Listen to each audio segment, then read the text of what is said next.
मालिक संत सतगुरु समझाते हैं, एक समय की बात है। एक राजा के राज्य में जनता बहुत सुखी थी। कुछ दिनों बाद राज्य में अकाल व सूखा पड़ गया। जनता कष्ट से त्राही त्राही करने लगी। चारों तरफ आफत आ गई। तब राजा ने सोचा कि इसका कोई निदान करना चाहिए। और तब राजा एक महात्मा के यहाँ जाकर अपने राज्य की तकलीफ बतलाई और निवारण के लिए उपाय पूछा। महात्मा ने बताया कि किताबों में ऐसा लिखा है कि भगवान के सच्चे नाम के जाप से राज्य के संकट, दुख, दरिद्रता समाप्त हो जाती है। तब राजा ने मंत्रियों को बुलाया, आदेश दे दिया कि जाओ, कोई विद्वान ब्राह्मण तलाश करके ले आओ और राज्य में भगवान के नाम का जाप पर बिठा दो। उसे खजाने से पूरा भोजन, वस्त्र और रुपए पैसे दिए जाएंगे। मंत्री ब्राह्मण की तलाश में निकले और जाते जाते एक मंदिर के सामने एक ब्राह्मण स्नान करके शिवजी पर जल चढ़ा रहे थे। मंत्रियों को लगा कि काफी ज्ञानी ब्राह्मण हैं। उनसे मंत्रियों ने सारी बात बताकर राज दरबार में हाजिर किया। राज दरबार में दूसरे दिन ब्राह्मण जाप पर बैठ गए और विचार करने लगे कि भगवान के किस नाम का जाप करूं, जनता का संकट चला जाए। राम का, कृष्ण का, कि शिव का, कि नारायण का। इस प्रकार बहुत देर तक सोचते रहे कि किसका जाप करूं और किसका ना करूं। सोचते सोचते बहुत देर हो गई, क्या जाप करूं और क्या ना करूं। और फिर कुछ देर बाद अनायास ही माले पर इसी जाप से उंगली चलने लगी और धीरे धीरे मुंह से आवाज निकलने लगी कि क्या जाप करूं, क्या ना करूं। एक माह बाद राजा ने मंत्रियों से राज के संकट का हाल पूछा। मंत्रियों ने कहा कि संकट ज्यों का त्यों है। तब राजा ने कहा कि अरे जल्दी करो, किसी और एक ब्राह्मण को जाप पर बिठा लो ताकि जल्द से जल्द ही संकट दूर हो। मंत्रियों ने दूसरे दिन एक ब्राह्मण खोज कर ले आए और उसे सारी बात बताकर जाप पर बैठने को कहे। ब्राह्मण पहले वाले से कुछ चालाक थे। उन्होंने विचार किया कि जो पहले वाला जाप कर रहा होगा वही जाप हमको भी करना चाहिए। इस पर पहले वाले ब्राह्मण का जाप सुनकर तो वह जाप चल रहा था कि क्या जाप करूं, क्या ना करूं। इस पर इसने भी जाप शुरू कर दिया कि जो ये करे सो मैं करूं। अब यही जाप चलने लगा, जो ये करे सो मैं करूं।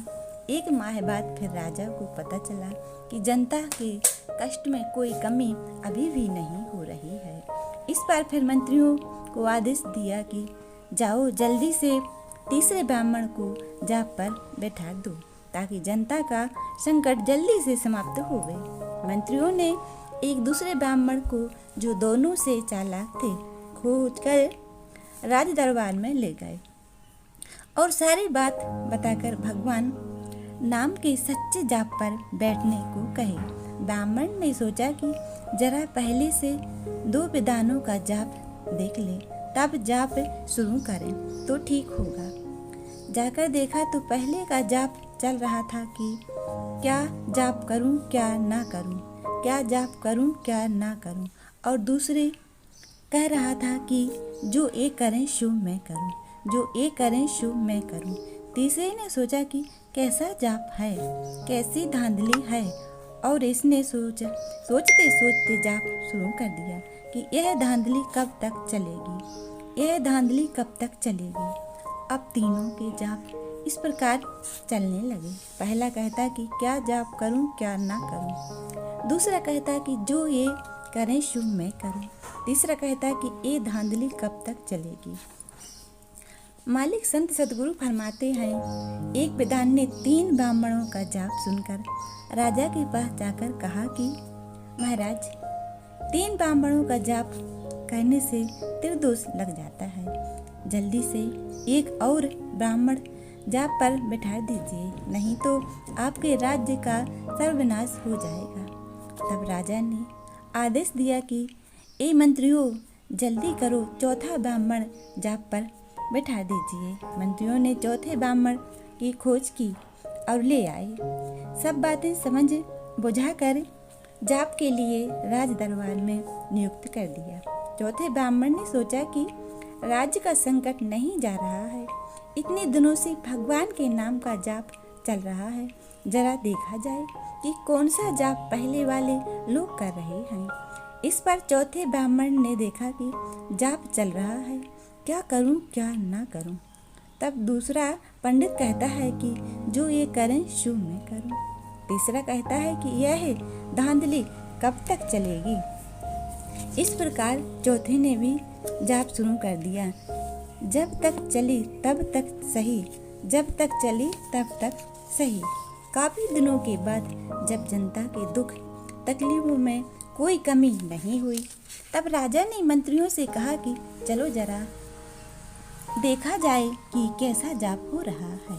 तब मंत्रियों ने पंडितों से जाकर कहा कि राजा साहब देखने वाले हैं। तब पंडितों ने कहा कि ठीक है, आने दो राजा साहब को।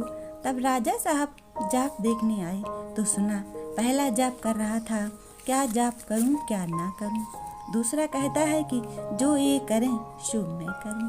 तीसरा कहता है यह धांधली कब तक चलेगी। चौथा कहता है जब तक चली तब तक सही।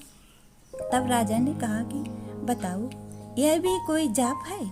और डंडा उठाया और लगा मारने और कहा कि मूर्खों, अब तक चली अब ना चलेगी। इसी तरह का जाप दिल्ली में नेताओं और लीडरों का चल रहा है। एक कहता कि हम 1 बोतल शराब पिएंगे, तो दूसरा कहता है कि हम 10 बोतल पिएंगे। एक गुंडा रखता है तो दूसरा 5 गुंडा रखता है।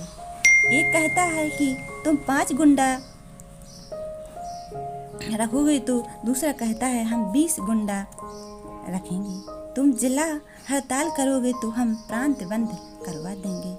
ये जनता, मैं इस जाप से देश का कुछ भी तो भला होने वाला नहीं।